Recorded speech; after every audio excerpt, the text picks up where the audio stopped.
Et pour continuer à faire connaissance avec Galéo Fermeture, on passe à notre rubrique cliché ou pas cliché.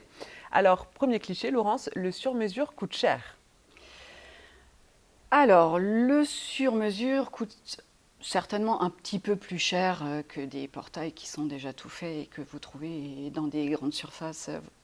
C'est évident.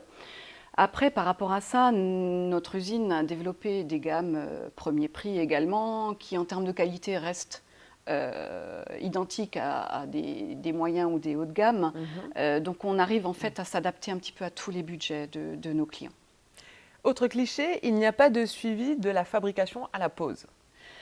Alors, nous, on est une petite équipe et on tient à ce que nos clients soient contents.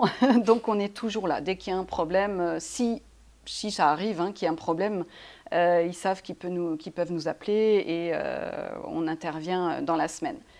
C'est un petit peu notre point fort. Il n'y a pas de garantie sur les produits. Alors, ça c'est faux également. Donc, C'est cliché. il y a des garanties légales de toute façon. Donc, j'ai des matériaux, enfin des portails par exemple, ou certaines structures qui sont garanties 10 ans. J'ai même la structure comme la pergola lamentable qui est garantie 20 ans. Après, la garantie des moteurs, c'est 3 ans. Ça, c'est pareil chez tout le monde. Et puis, chaque société, donc nous également, on a également une garantie décennale qu'on propose, qu'on est obligé d'avoir, qui est complètement légal. Donc non, tous les produits sont garantis. Dernier cliché, Laurence, on ne produit plus ce genre de produit en Alsace. Eh bien, encore faux. Donc, quand on a créé la société, on a signé un partenariat avec l'Agence de l'attractivité d'Alsace, justement, qui faisait qu'on s'engageait à acheter un maximum, enfin à faire créer un maximum de nos produits en Alsace.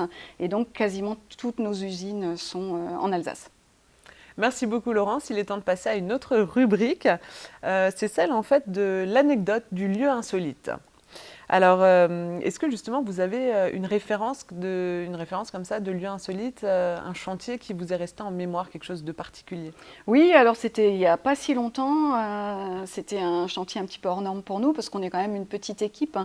Et donc on a posé en fait une pergola à lame orientable à 15 mètres de haut, donc sur le dernier étage d'un immeuble. Et du coup on a dû faire appel à une grue pour livrer évidemment le matériel dans les cartons et poser après à 14 mètres de haut juste à côté du vide. Donc oui, c'était sympathique. Et du coup, en termes de moyens, comment vous avez fait? Enfin, vous vous êtes dit ça va être compliqué ou... Oui, on s'est dit que ça allait être compliqué, mais il y a beaucoup d'entreprises où on peut louer effectivement du matériel spécialisé. Et c'est ce qu'on a fait. On a fait venir une grue avec le grutier qui va avec, Voilà. avec les compétences qui vont avec, pour assurer la sécurité de tout le monde.